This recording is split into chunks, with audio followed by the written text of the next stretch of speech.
I really wanted to give you my technique for getting you in the right mindset to keep your peace when you are about to walk into maybe some uncomfortable conversations, or you want to prep yourself for staying in your power and creating boundaries and knowing how to respond to people who may try to push back or resist when you are trying to set boundaries for yourself, and removing yourself from toxic energy or people, and making sure you are being responsible and keeping yourself safe and putting yourself first and keeping the peace. So here's my little technique for that. And something that a spiritual teacher taught me, so I'm going to teach you my little version of it. But essentially, if you think of cleanse, toning, and moisturize. So it's something we typically do when we're washing our face, right? We cleanse, we tone, and then we moisturize, like we seal it in.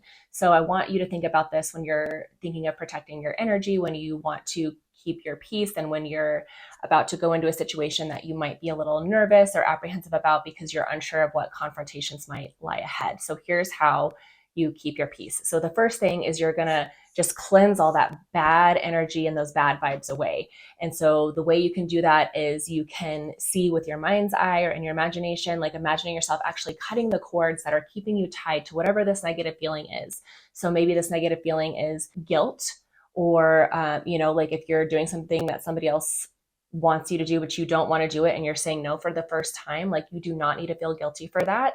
You do not hold the power or responsibility over other people's feelings. You only are responsible for your own feelings. So like I talked about in one of my podcasts on the Heart AF podcast, I believe it's episode 19, you really have to realize that you're only in charge of your own feelings. You're not responsible for others. So just imagining like cutting that cord of feeling guilt towards standing in your truth or your power.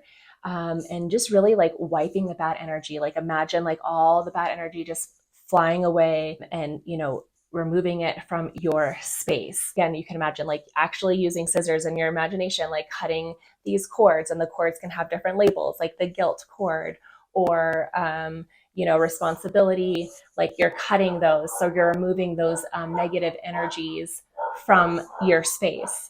So the next thing you're doing is you're going to tone. So toning is where these affirmations come in. And this is where you're going to be reclaiming your power. You are going to repeat to yourself, I am the keeper of my feelings. I am responsible for me. I am worthy of peace. I am peace and light wherever I go. I am worthy of setting boundaries. I am love. I am peace. I am responsible for me.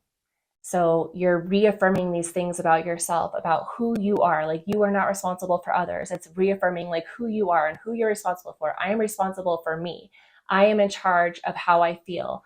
I don't let other negative energies influence me, right? Like standing in your power, reclaiming your power. I am in charge of my feelings. I am responsible for how I feel. I am responsible for my thoughts. I am responsible for what I decide to do. So you're affirming that. That's the toner part, right? Okay, and then we're going to seal it all up with some nice moisturizer. So the moisturizer piece is really surrounding yourself with this white golden light. So I really want you to visualize this, like visualize this golden light coming from up above, coming from your source, that's literally bathing you in this golden light of love. This is your protection. You are asking for this. You are asking for protection. You are asking your guides and your source to please protect me, protect my peace, keep me surrounded by love and light. And then you're saying thank you. You're sealing it all in with gratitude. Thank you so much. Thank you. And just knowing that, like, and so it is. Like that's a lot of times we use that when we're doing energy work or when we're using affirmations. You always want to close it with something that's, you're acknowledging that it is, right? Like, and so it is. Like what I'm saying is in fact like real. It's like you're sealing it. And so it is. So you're going to seal yourself, moisturize yourself in this white, bright, golden light of love from our source, connecting us to our divinity, saying thank you to our guides, asking for that protection, and sealing it all in with that gratitude. Thank you. And so it is. I hope you find this technique helpful. Subscribe if you want more content like this. Let me know if you tried this technique and how it made you feel, if it created a difference and shifted your energy to get you in that right mindset to help you feel empowered and, sealed up and ready to, take on whatever comes your way, so you can have these powerful conversations, or being able to set these boundaries and speak your truth and speak up for what you need, and being an advocate for yourself. I'm sending you so much love and light, and I'll see you soon.